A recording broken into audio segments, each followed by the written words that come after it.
Hello everyone, welcome to social science class, and today in this video we will talk about the topic what is government, and this is chapter 3 of your political science book class 6th. Let's start with understanding the definition of the government.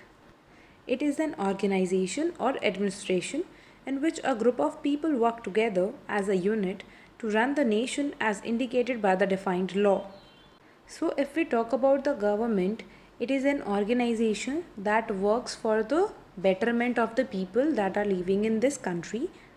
The people of this organization, they work in group or in a unit to serve the country or to serve this nation according to the predefined laws and regulations. So let's say that every country needs a government to make decisions and get things done.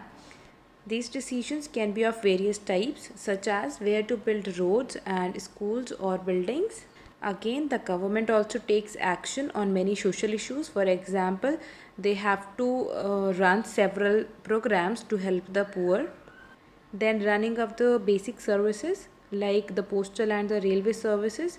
This work is also looked after by the government. So our next topic is why do we need a government, or what is the role of the government? So first is make decisions and get things done. Basically every country needs a government to make decisions for their betterment and get things done. Second is protecting the boundaries of the country and maintaining peaceful relations with other countries. That means maintaining law and order or maintaining peaceful relations with other countries is the work of government. Third is it is responsible for ensuring that all its citizens that are living in the country are getting enough food to eat. The government is also responsible for providing better healthcare facilities for the people of the country. Last is when there is a natural disaster, it is the government that mainly organizes the aid and assistance for the affected people. That means the government is responsible for the people who are affected in any natural disaster by providing them the basic facilities such as food and water or the immediate habitation.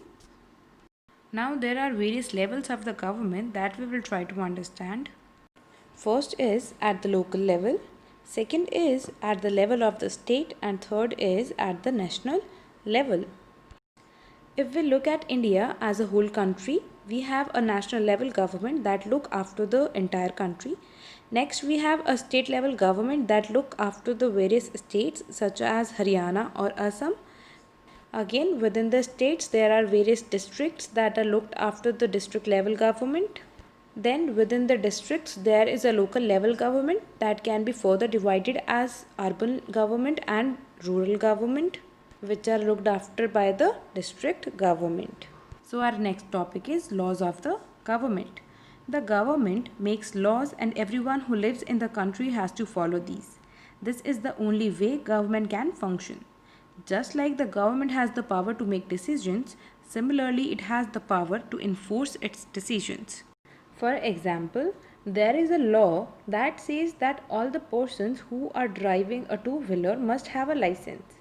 After that, any person caught driving a vehicle without a license can either be jailed or fined a large sum of money. That means first work of the government is to make laws. Once the laws are formulated or drafted, एक बार laws formulate हो गए हैं या draft हो गए हैं, उसके बाद it is very important to implement them. It is very important to enforce them.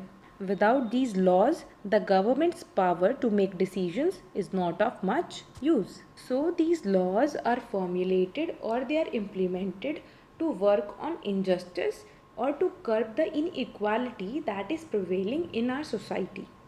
Hope you have understood this part of the chapter. Thank you and have a nice day.